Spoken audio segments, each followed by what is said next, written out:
ఆకాశంలోంచి కోట్ల కోట్ల నక్షత్రాలు, వాటి వెనక పాలపుంత, ఆ వెనక ఇంకా ఏవో ఏవో లోకాలు. ఆ లోకాల్లో కూడా ఆలోచించే జీవరాశులుంటే ఇలాంటి పరిస్థితి ఏర్పడితే అవి ఎలా ప్రవర్తిస్తాయి? అసలు ఆ జీవకోటికి ఆలోచనలు ఏ రూపంలో ఉంటాయి? మానవుళ్లాంటి భావాలే ఉంటాయా? కళ్ల ముందు చక్రాల్లా రకరకాల రంగులు కనిపిస్తున్నాయి. దివ్య దృష్టి సృష్టిస్తున్న రంగులవి. వాటి మీద దృష్టిని పోనిస్తే ఇక్కడ ఈవాళ, ఈ రాత్రి, ఈ క్షణంలో తనకు లీలకు మధ్య ఏర్పడిన సమస్య కనిపించదు. తన సమస్యనే తాను పరిష్కరించుకోలేని దివ్యదృష్టి. అయినా తను వాళ్ల గురించి ఆలోచించడమేమిటి? నిట్టూర్పు విడిచి ట్రాన్స్ నుంచి బలవంతంగా తేరుకున్నాడు. లీలా, మనం ఎందుకు బ్రతుకుతున్నాం అన్నాడు. లీల చొప్పున అతని వైపు చూసింది. అతను కిటికీ వైపు చూస్తున్నాడు. ఈ జన్మకు ఒక లక్ష్యం, ఒక సాఫల్యం ఉండద్దా? మనుషులమై పుట్టాం. కేవలం మన మనసులు చెప్పినట్టే నడుచుకోవాలా? ఎదుటివారి భావాలకి కొంతైనా విలువివ్వద్దా? ఏం లీలా మాట్లాడావు? ఏం మాట్లాడమంటారు? మనలాంటి సమస్య బహుశా ఏ మనిషికి రాదేమోనండి. వచ్చుంటే వాళ్ళెలా పరిష్కరించుకున్నారో ఆ దారినే మనము పోయేవాళ్లం అంది లీల మెల్లగా. ఎవరికీ ఎందుకు కలగలేదు? అహల్య లేదా? సప్తర్షుల భార్యలు లేరా? అంతెందుకు సీతాదేవికి మాత్రం కలగలేదా? రావణుడు శరీరాన్ని తాకి లాక్కుపోయాడని సీతాదేవి చచ్చిపోయుంటే లవకుశులు పుట్టుండేవారా? లీల చొప్పున అతని వైపు చూసింది. అంటే మీకు పిల్లలు కావాలని భావమా అంది. ఉండడం తప్ప ఆమె సమాధానం ఇవ్వలేకపోయింది. తనకి మాత్రం పిల్లల మీద లేదా? తను చిన్నపిల్లగా ఉండేటప్పుడు అమ్మ ఎలా ఎత్తుకుని ముద్దాడి ముచ్చటపడిపోయేది. ఆ ఆనందం తనకి మాత్రం వద్దా? తనవాళ్లు మాత్రం తనలాగే పుట్టి తన వంశం పెరగాలనే వాంచలేదా? దానినే ఆయన లక్ష్యం, సాఫల్యం అన్నారా? నిజమే, సీతాదేవిని రావణుడు బలవంతంగా లాక్కుపోయాడు. వాడిలో ఆ సాధ్విని పొందాలనే సెక్స్ వాంచుంది. దాంతోనే నాశనమయ్యాడు. అలానే ఈ బోస్ కూడా నాశనమయ్యాడు. తను సీత కంటే గొప్పదా? ఎందుకీ పిచ్చి భ్రమలు, ఆలోచనలు? ఏమనుకుందో మెల్లగా లేచొచ్చింది. పొరుపు మీద కూర్చుంది. అతని భుజం మీద చేయి వేసింది. కళ్ళు మూసుకుని కృష్ణని కావలించుకుంది. కృష్ణ చలించలేదు. ఆమె వైపు చూశాడు. కళ్ళు మూసుకునే ఉంది. వాంఛ కలిగినప్పుడు పారవస్యంతో మూతలు పడే కళ్ళలా లేవు. ఏదో బలవంతంగా తనతో ఉండడానికి వస్తున్నట్టుంది. నీ దేహం కోసం ఇంత చెప్పాననుకుంటున్నావా లీలా? లేదండి అంది తలెత్తి. మరెందుకు కళ్ళు మూసుకున్నావు? ఆమె కళ్ళు తెరిచింది. అతని కళ్ళలోకి చూసింది. ఆవేదన అణుచుకోలేక, ఆవేశం అదుపులో పెట్టుకోలేని ఆక్రందన, పాము నోటికి ఎరకాబోతున్న భావంతో ఇక దుఃఖాన్ని ఆపుకోలేక పొరుపు మీద వాలిపోయింది. కృష్ణ నిట్టూర్పు విడిచి లేచాడు. లైటార్పి స్విచ్ దగ్గరే క్షణం నిలబడ్డాడు. అంతా చీకటి. ఇలాంటి చీకటిని అతను ఏడాది పాటు అనుభవించాడు. అలాంటి చీకట్లోనే లీలతో కాపురం చేశాడు. అప్పుడు లైటు వేసుండేదో ఆర్పేసుండేదో తెలిసేది కాదు తనకి. కాని స్పష్టంగా లీల కనిపించేది. ఆ చూపుతోనే లీలను కావలించుకునేవాడు. మనోనేత్రంతో ఆమె ప్రతి అవయవాన్ని చూసేవాడు. కాని ఇప్పుడు లీల దీపం లేనప్పుడు తనని చేరి వెలుతురు పడగానే హడలిపోతోంది. అంటే ఆమె మనోనేత్రాన్ని బలవంతంగా మూసేసుకుంటుంది అనుకోవాలా? అలాగే వెలుతురున్నప్పుడు కూడా ఆ బోసు స్పృహను మరిచిపోవచ్చుగా. ఎందుకు చేయలేకపోతోంది? నిట్టూర్పు విడిచి మెల్లగా వచ్చి ఆమె పక్కనే పడుకున్నాడు. ఆమె శరీరాన్ని తాకనైనా తాకలేదు. అలానే నిద్రపోయాడు. లీలకు మాత్రం నిద్ర రావడం లేదు. తనకి ఆయన భావిస్తున్నట్టు మనోనేత్రం మూసుకుపోయిందా? ఏమో, ఎంతైనా తను మనిషి. శరీరం ఆయన్ని కోరుకుంటున్నా మనసు తిరస్కరిస్తోంది. ఆయన ఆయనే కదా. అప్పుడు ఇప్పుడు ఆయనలో ఎలాంటి మార్పు లేదు. ఒక అవయవం పోయి మరొకరిది ఆ స్థానంలోకొచ్చినా ఆయనలో లేని మార్పు తనెందుకు పొందాలి? తను విక్టిం. ఆ భావం పోతేనే గాని తను తనుగా ప్రవర్తించలేదు. కాని ఈ జన్మలో పోదది. ఆ భావం పోవాలంటే ఆయనలో కలిసిపోయిన ఆ దుర్మార్గుడి కళ్ళు తీసేయాలి. శరీరం ఉద్రేకమైపోతుంది. వాడి కళ్ళు ఆయనలో ఉండకూడదు. ఆయన మహర్షి, వాడు రావణుడు. మహర్షిలాంటి ఆయనలో రాక్షసుడి దృష్టిని తను భరించలేదు. చప్పున లేచింది. లైటు వేసింది. ఆయన నిద్రలో ఉన్నారు. ఆయన కనురెప్పల కింద వాడి రాక్షస నయనాలు ఎంత ధైర్యంగా ఉన్నాయి. దొంగల కనురెప్పల వెనక దాక్కున్నాడు. ఆయన మహర్షి కాబట్టి వాణ్ణి క్షమించి వాడికి ఆశ్రయమిచ్చారు. కాని తను సహించలేదు. ఆ కళ్ళని తీసేయాలి, పీకేయాలి, నాశనం చేసేయాలి. తను ఏం చేస్తోంది తెలుసుకోలేకపోయింది. దెయ్యం పట్టిందాల్లా డ్రాయరు తెరచి చాకు తీసింది. గబగబా బెడ దగ్గరకొచ్చింది. కళ్ళని పొడి చేయడానికి చెయ్యెత్తింది. కృష్ణ కళ్ళు తెరిచాడు. ఆ దృష్టికి ఆమె హిప్నటైజ్ చేసినట్టు అలానే ఉండిపోయింది. ఆమె శరీరం మొత్తం బిగుసుకుపోయింది. మెదడు మొద్దుబారిపోయింది. ఏ అవయవం కదలడం లేదు. కృష్ణ అలానే ఆమెను చూస్తూ ఉండిపోయాడు. ఈ చిత్రహింస నేను భరించలేను లావణ్య. నేను పడుతున్న బాధ గురించి కాదు, నా వల్ల ఆయన పడుతున్న మనోవ్యధ, అది తలచుకుని అనుక్షణం ఎంత కుంగిపోతున్నానో భగవంతుడికే తెలియాలి. నేనుండి ఆయన్ని హింసించే కంటే పోవడమే మంచిది. నేను ఎందుకు ఆయన జీవితంలోకి వచ్చానో నాకు తెలీదు. వచ్చిన క్షణం నుంచి ఆయనకి బాధలు, కష్టాలే గాని ఒకనాడు ఆయన్ని సుఖపెట్టలేదు. ఆయన ఏ జన్మలోనో పాపం చేసుకున్నారు. దాన్ని శిక్షించడానికి నేను ఈ జన్మలో ఈ రూపంలో ప్రవేశించాను. లేదా నేనే పాపం చేసుకున్నానేమో. అది తీరిపోయింది అనిపిస్తోంది. నేనిక పోతాను లావణ్య. ఆయన్ని నీ అన్నగా నీ చేతుల్లో పోతాను ఏడుస్తూ చెప్పుకుపోతోంది లీల. టేబుల్ మీద పేపర్ వెయిట్ని చూస్తూ ఆమె మాటల్ని వింటోంది లావణ్య. ఆమె ముఖంలోకి చూడడం లేదు. చెప్పి ఆగిపోయిన లీలవైపు చూసింది లావణ్య. ఆమె కళ్ళ నుంచి ధారాపాతంగా వస్తున్న కన్నీళ్లను చూసింది. పోయేదానివి, ఆ కన్నీళ్లు కూడా ఎందుకు అంది సాధ్యమైనంత వరకు ఆవేశాన్ని అణుచుకుంటూ. ఈ పరిస్థితుల్లో ఏడవకి ఏం చేయగలను? అదే ఎందుకు ఏడవడమని. పోవడానికి నిశ్చయం చేసుకున్న తర్వాత ఇక ఏడుపుకి తావెక్కడా?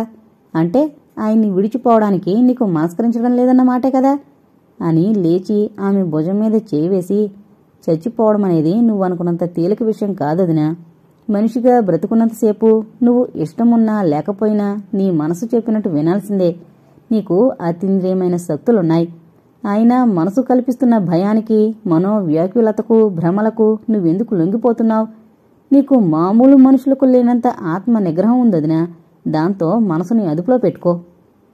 అదే నాకు చేత కావడం లేదు లావణ్య అంది విచారంగా లీల. చేత కాకపోవడమేమిటి? థాట్ వేవ్స్ని పంపి అన్నయ్యను నడిపించావే. Telepathy, clear వాయిన్స్లతో 3 కాలాల్ని తెలుసుకుంటున్నావే. అయినా కేవలం రూపురేఖల్లేని మనసుకు లొంగిపోవడమేమిటి? నాకంత విజ్ఞానం లేదు లావణ్య. అనుకుంటున్నావు. నీకున్న జ్ఞానం అతీంద్రియ జ్ఞానం వదినా. నిన్ను అన్నయ్యను చూశాక నేను కొన్ని మన పూర్వ గ్రంథాల్ని చదివాను. నాకుంది కేవలం పాశ్చాత్యులు, ముఖ్యంగా పశ్చిమ దేశ మేధావులు గ్రంథస్థం చేసిన విజ్ఞానమే. వాళ్లు కూడా తూర్పు దేశాల మేధావులు చెప్పిన విషయాలతోనే ప్రభావితులయ్యారని చెప్పుకుంటున్నారు. జ్ఞాననేత్రం అని మన ఋషులు చెప్పింది ఈ వాళ్ల మెదడులో బఠానీ గింజంత ప్రమాణంలో ఉన్న పీనల గ్లాండ్ అని అంటున్నారు.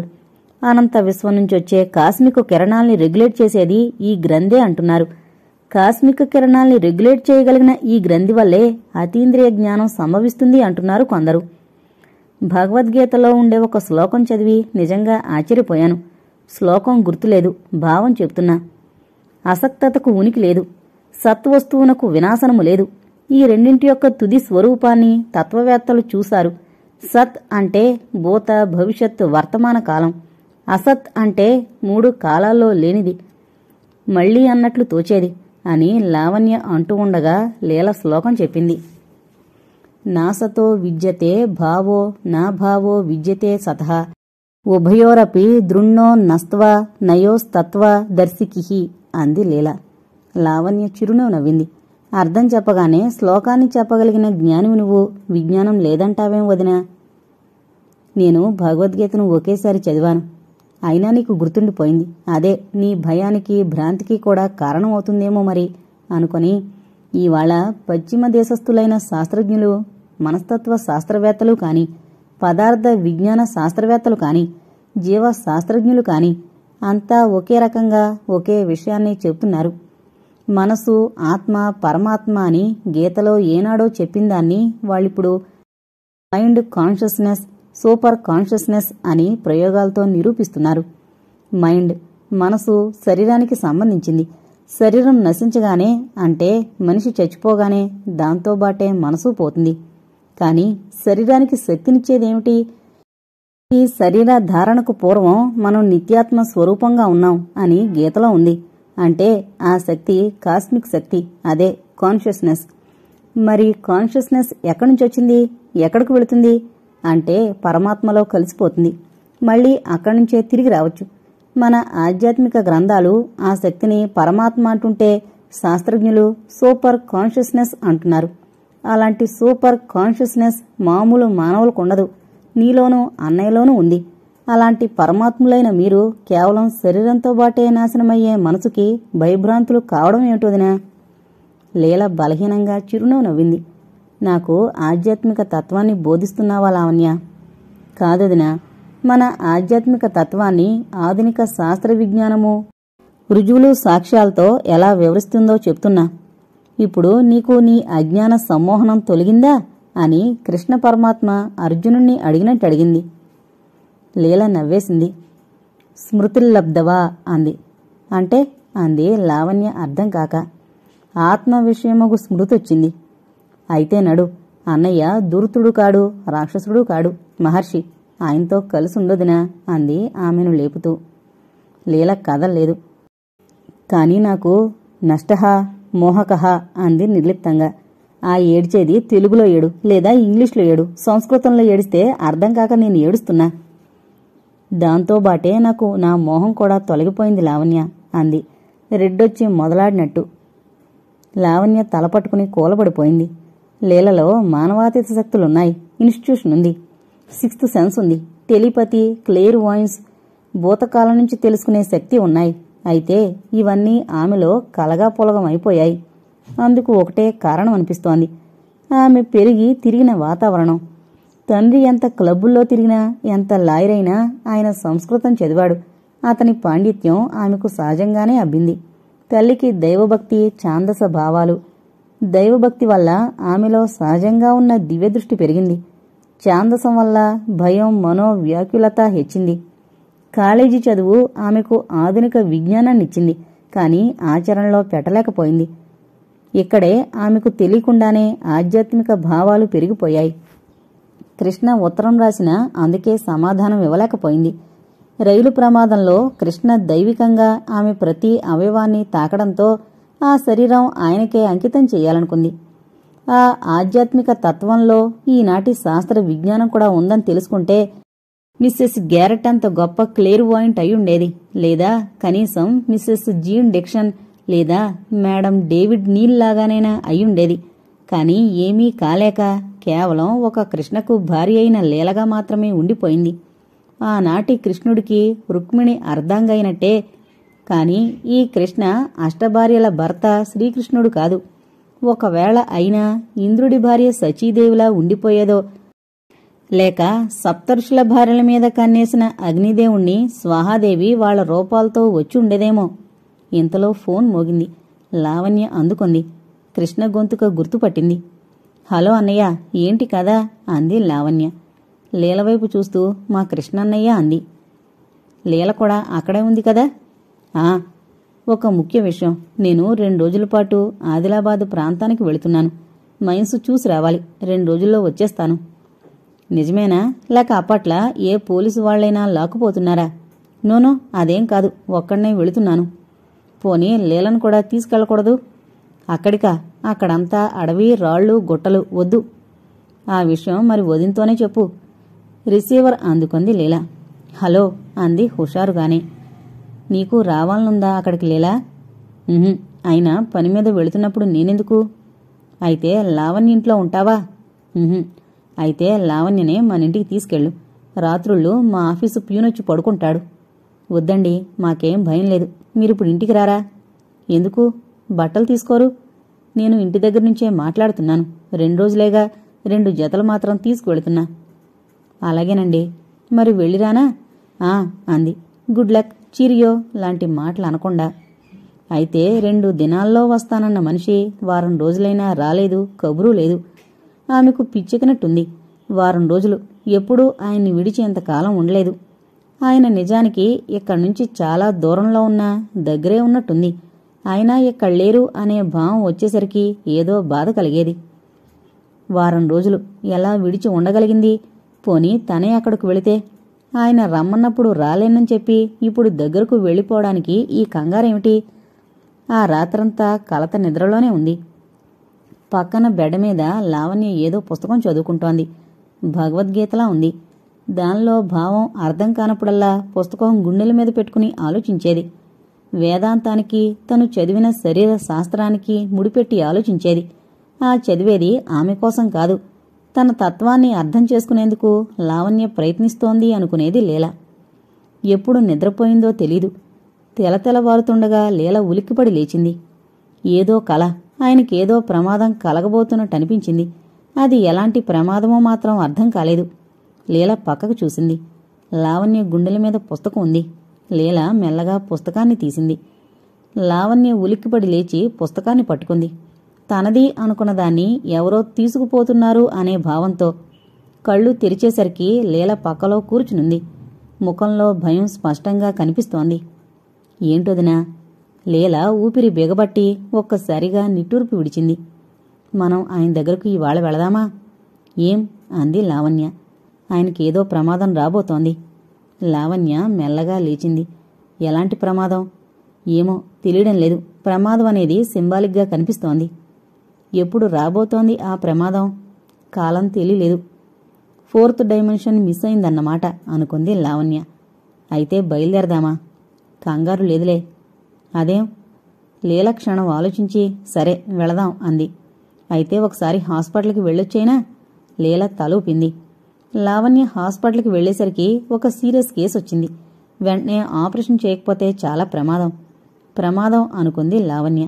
ప్రమాదం అనేది ఎవరికి సంబంధించినా ప్రమాదం మనిషినే పీడిస్తుంది. ఎదురుగా ప్రమాద స్థితిలో ఉన్న రోగిని వదిలి ఎలా వెళ్లిపోవడం? తను డాక్టర్గా నిర్వర్తించాల్సిన బాధ్యత ఒక పక్క, రాబోతున్న ప్రమాదాన్ని తప్పించవలసిన విధి మరో పక్క. క్షణం బేరీజు వేసుకుంది. ఆపరేషన్కి ఉపక్రమించింది. అదృష్టవశాత్తు 3 గంటల్లో ఆపరేషన్ పూర్తయి రోగికి ప్రమాదం తప్పింది.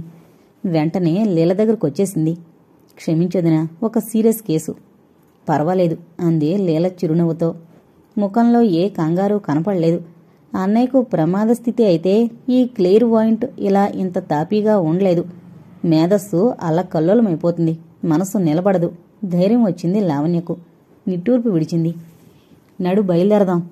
ముందు భోంచేయి తాపీగా అంది లీల. భోజనమయ్యాక బయలుదేరారు.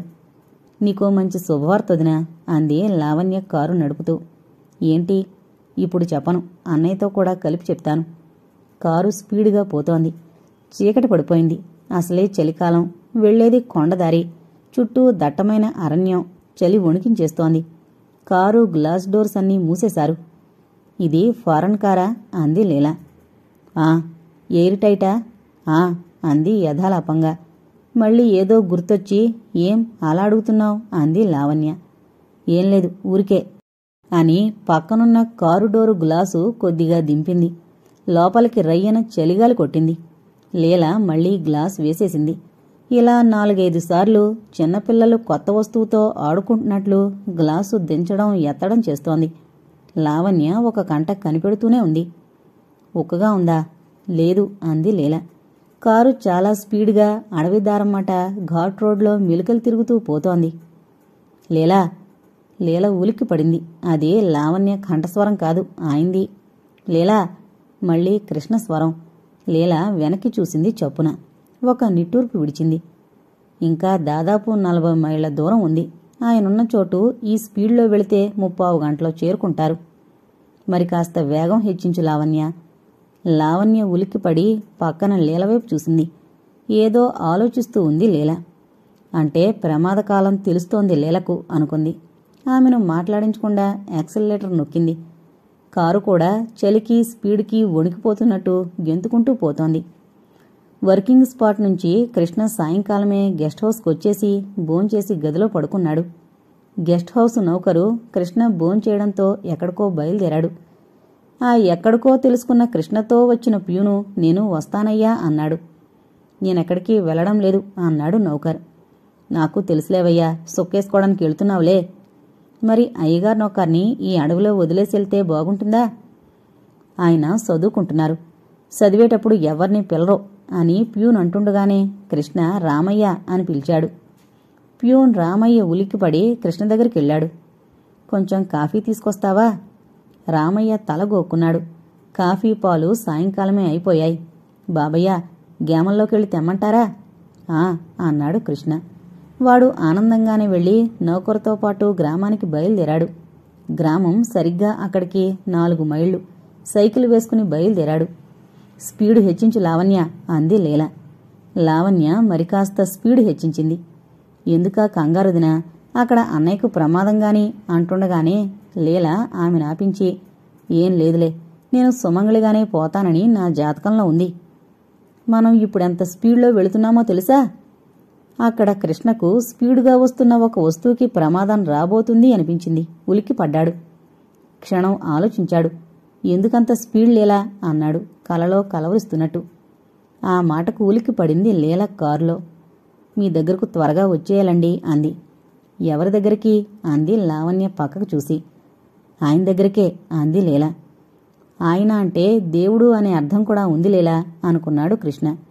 దేవుడి దగ్గరికి వెళ్లడమంటే చావు అనే కదా అని అన్నాడు కృష్ణ బెడ్ మీద కదులుతూ. లీల చిరునవ్వు నవ్వింది. అంతకంటే నాకు కావలసిందేముందండి అంది. లావణ్య లీలవైపు చూసింది. మళ్లీ కాస్త స్పీడు తగ్గించింది. తగ్గించిన వేగం చాలా తక్కువే అయినా లీల అతీంద్రియం గ్రహించేసింది. స్పీడు తగ్గించక లావణ్య, ఈ స్పీడైతే కరెక్టుగా టైము క్యాల్కులేషన్ సరిపోతుంది. లావణ్యకు ఆ భాష కోడ్సు అర్థం కాలేదు. స్పీడు హెచ్చించింది. లీలా అని కంగారుగా అరిచాడు కృష్ణ. ఉలిక్కిపడి కంగారు పడిపోయింది. వెనక్కి తిరగలేదు. ముందుకే చూస్తోంది. ఆయన ఎందుకంత కంగారు పడిపోతున్నారు? ప్రమాదకాలం దగ్గరకొచ్చేస్తుందా? ఇంకా స్పీడు పెంచి లావణ్య. లావణ్యకు భయం వేస్తున్న లీల మాటని ఆచరణలో పెట్టింది. వద్దు వద్దు అని అరుస్తున్నాడు కృష్ణ. కారులో లీల, లావణ్య స్పష్టంగా కనిపిస్తున్నారతనికి. అంతకంటే స్పష్టంగా కనిపిస్తోంది కొండ చుట్టూ మిలికలు తిరిగిన రోడ్డు. కారుకి దాదాపు 200 గజాల దూరంలో పెద్దగా రోడ్డు వంకర తిరిగుంది. ఆ వంకర దగ్గర అప్పుడే పడిపోయిన పెద్ద చెట్టు స్పష్టంగా కృష్ణకు కనిపించింది. లీలా, కారు ఆపించు, ఆపేమని లావణ్యకు చెప్పు అని అరుస్తున్నాడు. ఆ మాట కారులో లీలకు స్పష్టంగా వినిపిస్తున్నా ఆ మాటల్ని పట్టించుకోలేదు. మీరు గదిలోంచి బయటకు వెంటనే వచ్చేయండి అని అరుస్తోంది. ఆ ట్రావెలర్స్ బంగ్లా పక్కన పెద్ద కొండుంది. కొండ మీదున్న పెద్ద రాయి మృత్యువులా కనిపిస్తోంది. దొర్లిపోయి బంగ్లాని, సర్వెంట్ క్వార్టర్స్ని నాశనం చేసేంత భయంకరంగా చూస్తోంది. Please బయటకొచ్చేయండి అరుస్తోంది Leela. కారు ఆపేమని లీలా. లీలా, నువ్వు లేకపోతే నేను బ్రతకలేను. లీలా, ఆపు, ఆ కార్ని ఆపు ఆపు ఆ గదిలో అరుస్తున్నాడు. మీరు బయటకొచ్చేయండి, నా పసుపు కుంకుమని నిలపండి. ఏమండి, ముందు నా మాట వినండి అరుస్తోంది లీల. పెద్ద టర్నింగ్ దగ్గరకొచ్చేసింది. లావణ్య బ్రేకు వేయబోయింది. కాని బ్రేకు ఫెయిల్ అయింది. కారు వశం తప్పింది. లీలా, కారుని కుడిపక్క తిప్పకండి, ఎడంవైపుకు తిప్పమను, ఎడంవైపుకు తిప్పమను, ఎడంవైపుకి అతను అరుస్తూనే ఉన్నాడు. కారు నడుపుతున్న లావణ్యకు టర్నింగ్లో రోడ్డు మీద అడ్డంగా పడున్న చెట్టు కనిపించింది. కెవ్వున కేకేసింది. కుడిపక్కకు తిప్పేసింది. కారు రోడ్డు మీద నుంచి ఒక జంపు చేసి రాళ్ల మీద నుంచి, గతుకుల మీద నుంచి పిచ్చిగా వశం తప్పిపోతుంది. ఒక 100 గజాల దూరంలో పెద్ద నీళ్లగుంటుంది. కారు వెళ్లి ఆ గుంటలో పడిపోయింది. గుంట సరిగ్గా 8 అడుగుల లోతుంది. అందులో కనిపించకుండా కూరుకుపోయింది కారు. ఇదంతా నిస్సహాయంగా చూస్తున్న కృష్ణ ఉలిక్కిపడి చప్పున బంగ్లా బయటకొచ్చాడు. జీపులో ఎక్కి స్టార్ట్ చేశాడు. అతని జీపు 10 గజాలు వచ్చిందో లేదో కొండ అంచునున్న పెద్ద బండ్రాయి దొర్లుకుంటూ వచ్చి బంగ్లాని, సర్వెంట్ క్వార్టర్స్ని లిప్తపాట్లో నేలమట్టం చేసి పారేసింది. కృష్ణ వెనక్కి చూడలేదు. జీపుని మ్యాక్సిమం స్పీడ్లో పోనిస్తున్నాడు. అక్కడ నీటి మడుగులో కారు జలసమాధైపోయింది. లావణ్యకు మతిపోయి నోట మాట లేదు. భయంతో వణికిపోతోంది. లీల మెడలో మంగళసూత్రం తీసి కళ్ళకు అద్దుకొని తృప్తిగా నిట్టూర్పు విడిచింది. లావణ్య అంత భయంలోనూ లీలవైపు చూసింది. ఆయనకు ప్రమాదం తప్పింది లావణ్య అంది లీల. లావణ్య వణికిపోతూ కారులో టార్చ్ లైట్ వేసి చుట్టూ చూసింది. లోపల తప్ప బయటేం కనిపించడం లేదు. కారు 8 అడుగుల నీటి కిందుంది. ఎక్కడున్నా వదినా అంది లావణ్య పొడిగా. చిరునవ్వు నవ్వి ఊరుకుంది లీల. లావణ్య కారు డోర్ తెరవబోయింది. వద్దు, డోరు తెరవద్దని లావణ్యకు చెప్పు లీలా కృష్ణ అరుస్తున్నాడు స్పీడ్గా వచ్చేస్తోన్న జీపులోంచి. లీల ఉలిక్కిపడి లావణ్య చేయి పట్టుకుని లాగేసింది. తెరవకు. ఏం, మనం బయటికి వెళ్లొద్దు? మాటలు పొడిగా వచ్చాయి. మనం ఎక్కడున్నామని కారు నీటి మడుగులో 8 అడుగుల లోతులో ఉంది. తలుపు తెరిచావా, ఒక్కసారిగా నీళ్లు లోపలికొచ్చి మనమిక బ్రతకం అంది లీల, ఎవరో వెనక నుంచి హెచ్చరిస్తున్నట్లు.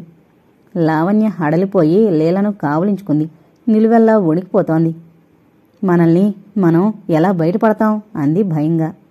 బయట ఎందుకు పడాలి? అవేం మాటలుదినా, బయట ఎలాగోలా పడకపోతే చచ్చిపోమా? అదే చిరునవ్వుతో అంది. చచ్చిపోతే ఏమవుతుంది? ఏమవుతుంది? చచ్చిపోతాం. చచ్చిపోయేది శరీరమే గాని ఆత్మ కాదుగా. రాత్రి ఇదేగా చదువుతూ పడుకున్నాం. అందువల్ల ఆత్మ అవినాశి, కాని శరీరం మాత్రం నాశనం అయిపోతుంది అని కదా దానర్థం. అంత మృత్యుముఖంలో ఉండి కూడా ఈవిడ వేదాంతం చెప్తుందేమిటి అనుకుంది లావణ్య. కాని ఆ శ్లోకానికి చివరనున్న అర్థం కూడా చెప్పు. అందువల్ల ఇంతా చెప్పి యుద్ధం చెయ్యరా అర్జునా అని కృష్ణుడు అనలేదా? మనం ప్రయత్నం చెయ్యొద్దు అని డోరు తెరవబోయింది. లీల మళ్లీ ఆమె ఆపేసింది. ఆ యుద్ధం చెయ్యమన్నది శ్రీకృష్ణుడే, కరెక్టే. కాని చేయించేది ఆ కృష్ణుడే కదా. అంటే నీ ఉద్దేశమేమిటి? ఇలా ప్రయత్నం చేయకుండా చావమనా? కాదు లావణ్య, ఇక్కడ మన చుట్టూ మృత్యువు నీళ్ల రూపంలో ఉంది. ఎవరో ఒకరొచ్చి రక్షిస్తారు మనల్ని. ఎవరొస్తారు? ఇదంతా అడవి. ఒక మనిషి అయినా వస్తున్నాడా? ఒక కారైనా మనకి కనిపించిందా దారిలో? ఏం మాట్లాడకండి లీలా, ఊపిరి కూడా మెల్లగా పీల్చండి, కారులో ప్రాణవాయువు అయిపోతుంది అని కృష్ణ సలహాలిస్తున్నాడు. ఆ మాటే లీల లావణ్యకు చెప్పింది. లావణ్య మరేం మాట్లాడలేదు. గాలి అప్పుడే స్తంభించిపోయినట్టయిపోయింది. ఇంకా ఎంతోసేపు కారులో ఉన్న గాలి వాళ్లని రక్షించలేదు. లావణ్య కాలుకి ఏదో తడి తగిలింది. నీరుగాని లోపలికి చిమ్ముతోందా? కిందకి చూసింది. కారు ఎయిర్ టైట్ అయినా కొద్ది కొద్దిగా నీరు లోపలికొస్తోంది. కారుకి ఎక్కడో దెబ్బ తగులుండాలి. ఏం భయం లేదు లీలా, వీలైనంత తక్కువగా గాలి పీల్చండి అంటున్నాడు కృష్ణ.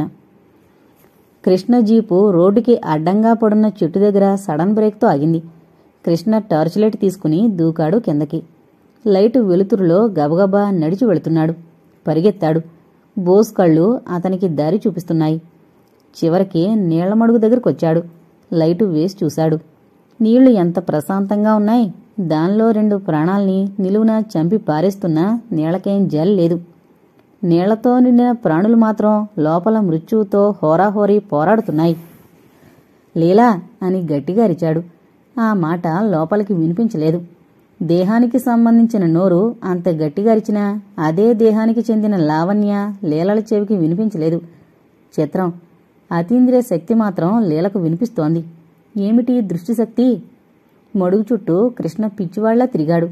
నీటిలో కూరుకుపోయిన కారుని బయటకు లాగాలి. ఎలా? తన భౌతిక శరీరానికి ఆ శక్తి లేదు. అతీంద్రియ శక్తిని ఎలా ఉపయోగించాలో తెలియడం లేదు. కారులోకి నీళ్లొచ్చేస్తున్నాయి. లీల చైతన్యరహితంగా ఉంది. చావుకి భయపడిన మానవాతీతురాలు.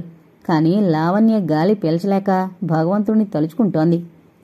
భగవంతుడా, మమ్మల్ని రక్షించు తండ్రి అని నిజంగానే ఏడ్చేసింది. ఆ భగవంతుడి గురించి ఎప్పుడూ ఆలోచించని డాక్టర్ లావణ్య ప్రాణం కడగట్టుకుపోతోంది. తలుపులు తెరవనివ్వడం లేదు. లావణ్య చంటిపిల్లలా లీల ఒళ్ళో వాలిపోయింది ఏడుస్తూ. విచిత్రంగా ఆమె కళ్ళ నుంచి కన్నీళ్లు కారుతున్నాయి. తమ ప్రాణాలు పోతాయని కాదు, ఆయన తర్వాత ఏమైపోతారని. బయట పిచ్చిగా కేకలు వేస్తున్నాడు. టార్చ్ లైట్ వెలుగులో కింద కారు లీలగా అస్పష్టంగా కనిపిస్తోంది. ఒక కర్ర తీసుకుని కారు టాప్ మీద పొడిచి శబ్దం చేశాడు. శబ్దం విని ఉలిక్కిపడింది లావణ్య. ఏంటి అంది ఆశ్చర్యంగా. మీ అన్నయ్య వచ్చారా? ఎక్కడా ఎక్కడా? ఒడ్డునున్నారు. అన్నయ్యా అంటూ ఏడ్చి అరిచింది లావణ్య. ఆ శబ్దం బయటికి వినిపించలేదు. లావణ్య కూడా టార్చ్ లైట్ తీసుకుని కారు టాపుని లోపల నుంచే పొడిచింది. ఈ శబ్దమే సమాధానంగా తీసుకున్నాడు కృష్ణ. వాళ్ళింకా బ్రతికే ఉన్నారు.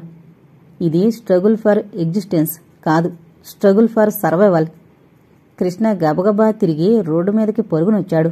రోడ్డు మీద దూరంగా ఏదో లారీ వస్తున్నట్టు భావించాడు. ఆ లారీని టర్నింగ్లో ఆపకపోతే చెట్టుకు ఢీకొని దొర్లిపోతుంది. దాన్ని ఆపాలి. రోడ్డు మీద పరిగెత్తాడు. ఏ లారీ రావడం లేదు. తన భ్రమ అనుకున్నాడు కృష్ణ. కాదు, నిజంగానే లారీ వస్తోంది అని అతని సిక్స్త్ సెన్స్ చెబుతోంది. నిజానికి ఆ లారీ ఇంకా 2 మైళ్ల దూరంలో ఉంది. ఆ లారీ డ్రైవర్ తాగున్నట్టున్నాడు. అతనికేం ప్రమాదం లేదనిపిస్తోంది. అతనే రక్షించగలడు. 1, 2, 3, 4, 5 నిమిషాలు. మడుగులో ఉన్న కారులో ప్రాణవాయువు దాదాపు అయిపోతోంది. అయినా బ్రతకాలి. ఆ స్ట్రగుల్ ఫర్ సర్వైవల్తోనే ప్రాణవాయువు పూర్తిగా అయిపోయినా ప్రాణం పోలేదు. ఆమెకు యోగాభ్యాసం తెలియకపోయినా ప్రాణాల్ని నిలబెట్టుకోగలిగింది. ఇన్నాళ్లుగా కప్పబడున్న ఆమె అతీంద్రియ శక్తి మెల్లగా కొద్దిగా ఆమెకు శక్తినిచ్చింది. లారీ కృష్ణ ముందు సడన్ బ్రేక్తో ఆగింది. ఏమైంది అన్నాడు డ్రైవర్. కృష్ణ ఒక్క ఊపులో లారీ ఎక్కేశాడు. పోనీ. ఈ ఆర్డర్కి డ్రైవర్ ఆశ్చర్యపోయే టైం కూడా ఇవ్వలేదు కృష్ణ. లారీ స్టార్ట్ అయింది. కుడిపక్కకు తిప్పు. ప్రమాదమని తెలిసినా డ్రైవర్ కుడిపక్కకు తిప్పేశాడు. లారీ పొలంలోకి పోతోంది, గోతుల్లోంచి గుట్టల్ని గుద్దుకుంటూ. ఆపు. లారీ సడన్ బ్రేక్తో మడుగు ముందాగింది. కృష్ణ ఆ లారీలో ఉన్న వస్తువులన్నీ తెలిసినట్టే ఒక పెద్ద తాటిమోపును బయటకు లాగి కిందకు దూకాడు. తాడు విప్పాడు. ఈ చివర లారీ బంపర్కి కట్టు, నేను నీటిలోకి దూకుతాను అని తాడు కొసపట్టుకుని నీటిలోకి దూకాడు. టార్చ్ లైట్ని నోటితో పట్టుంచాడు. డ్రైవర్ కృష్ణ చెప్పినట్టే తాడుని బంపర్కి కట్టాడు. ఎందుకు అలా చేస్తున్నాడో అతనికే తెలియడం లేదు. నీటిలోకి దూకిన కృష్ణ ముందు కారు దిగువగా వచ్చి బంపర్కి తాడుని బిగించాడు. తర్వాత గ్లాస్ దగ్గరకొచ్చి లైటు వేశాడు. కారు లోపలికి వెలుతురు పడింది. లోపల సగం వరకు నీళ్లొచ్చేశాయి. లీలా, లావణ్య కావలించుకుని ఏడుస్తున్నారు. లైటు బయటనుంచి పడగానే లీలా, లావణ్య ఆనందంతో కేకలు వేశారు. ఏమండి, అన్నయ్య! నీటిలోంచి గ్లాసు ద్వారా చూశాడు. గ్లాసు మీద చేత్తో శబ్దం చేశాడు. వాళ్ళిద్దరూ అలానే శబ్దంతోనే సమాధానమిచ్చారు. పర్వాలేదు అన్నట్టు టార్చ్ లైట్ ఊపాడు. తర్వాత మడుగుపైకొచ్చేశాడు.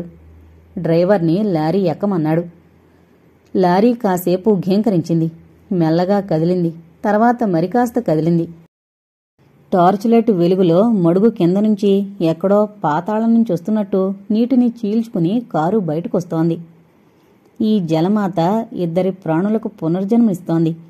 పురిటినొప్పులతో బాధపడుతున్నట్టు నీళ్లు కదిలిపోతున్నాయి. మెల్లమెల్లగా కారు బయటకొచ్చేసింది. లారీ హెడ్లైట్స్లో కారు స్పష్టంగా కనిపించింది. లారీ డ్రైవర్ మూర్చపోయినంత పనిచేశాడు. కృష్ణ చొప్పున వెళ్లి కారిడోర్ తెరిచాడు. లోపల ప్రవేశించిన నీళ్లతో బాటే ఇద్దరు ఆడవాళ్లు బయటపడ్డారు. లీలకు బాహ్యస్మృతి వచ్చింది. ఎదురుగా తన దేవుడు శ్రీకృష్ణ పరమాత్మ కనిపిస్తున్నాడు. చొప్పున వెళ్లి కావులించేసుకుంది. అతని శరీరాన్ని తాకడంతో తను మనిషి, మనిషి, మనిషి అని తనలో ఉన్న మనసు ఆనందంతో, విచారంతో ఉద్రిక్తమైంది. ఇంకా ఇంకా ఇంకా బలంగా కావలించుకుని ఏడ్చేస్తోంది. కృష్ణ కూడా ఆమెను గాఢంగా ఆలింగనం చేసుకున్నాడు. ఇద్దరి కళ్ళ నుంచి కన్నీళ్లు మామూలు మనుషుల్లానే రాలిపోతున్నాయి. ఏంటిది అనుకోలేదు లీల. ఎందుకీ మమకారం అనుకోలేకపోయింది లీల. ఎలా వచ్చింది ఈ అనురాగం అని ఆలోచించుకోలేదు లీల. ఏడుస్తూనే ఉంది. మనం మనుషులం లీల అన్నాడు కృష్ణ. మనం మనుషులం కాబట్టే మనిషికున్న మనసుకి లొంగిపోతాం. తప్పదు లీల. నేనింకా గుడ్డివాడుగా ఉంటే నేనిలా ఒంటరిగా రక్షించగలిగేవాణ్ణా? ఈ అడవిలో, ఈ పరిస్థితుల్లో ఒంటరిగా నాకున్న భౌతిక శక్తి ఎంతటిది? లీలా, నిన్ను ఈవాళ రక్షించింది, ఎక్కడ ప్రమాద పరిస్థితుల్లో ఉన్నది తెలుసుకున్నది నా అతీంద్రియ శక్తే కావచ్చు. కాని ఈ లైటు, ఈ కళ్ళు లేకపోతే నేను నిన్ను మనిషిగా రక్షించగలిగేవాణ్ణా? మనుషులుగా పోయాక ఆత్మలు ఎవరికి కావాలి? పరమాత్మ ఎందుకు? మనిషిగా ఉన్నంతవరకు మనం పంచేంద్రియాల మాట వినాలి, అవునా? లీల అతని కళ్ళలోకి చూసింది. లారీ హెడ్లైట్స్లో ఆ కళ్ళు జాలిగా చూస్తున్నాయి. ఎవరి కళ్ళైతేనేం? అతని ముఖాన్ని ఎప్పుడూ చూడలేనంత ఆనందంతో, పారవస్యంతో చూసింది.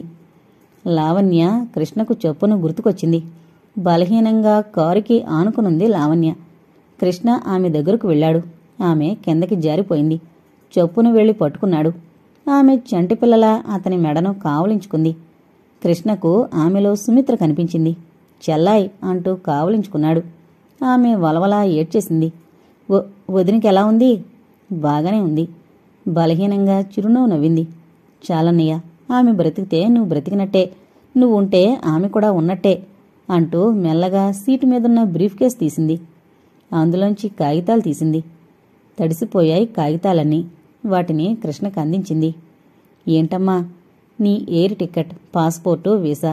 ఎల్లుండి స్విట్జర్లాండ్ నువ్వు వెళ్ళాలి. లీల చొప్పున ఆ కాగితాలు తీసుకుంది. అవసరం లేదు లావణ్య, అవసరం లేదు. ఆయన ఇక్కడ లేకపోతే నేను క్షణమన్నా బ్రతకలేను లావణ్య.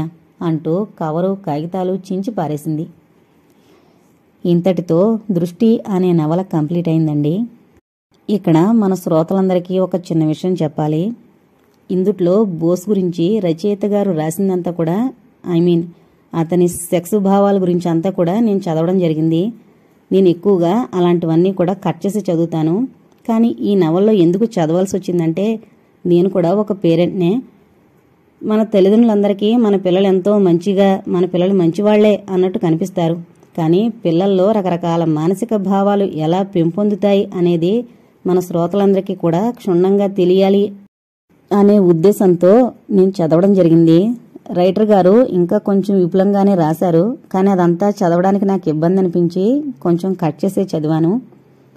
నేను ఎప్పుడూ ఇలాంటివి చదవలేదు కదా, ఈవిడేంటి ఇలాంటివి చదువుతుంది అని మన శ్రోతలు ఎవరైనా తప్పుగా అర్థం చేసుకుంటారు అన్న ఉద్దేశంతో ఇంతగా విడమర్చి చెప్తున్నాను. దయచేసి మన శ్రోతలు అర్థం చేసుకోగలరు. మన ఛానల్ను సబ్స్క్రైబ్ చేసుకోండి. Thank you.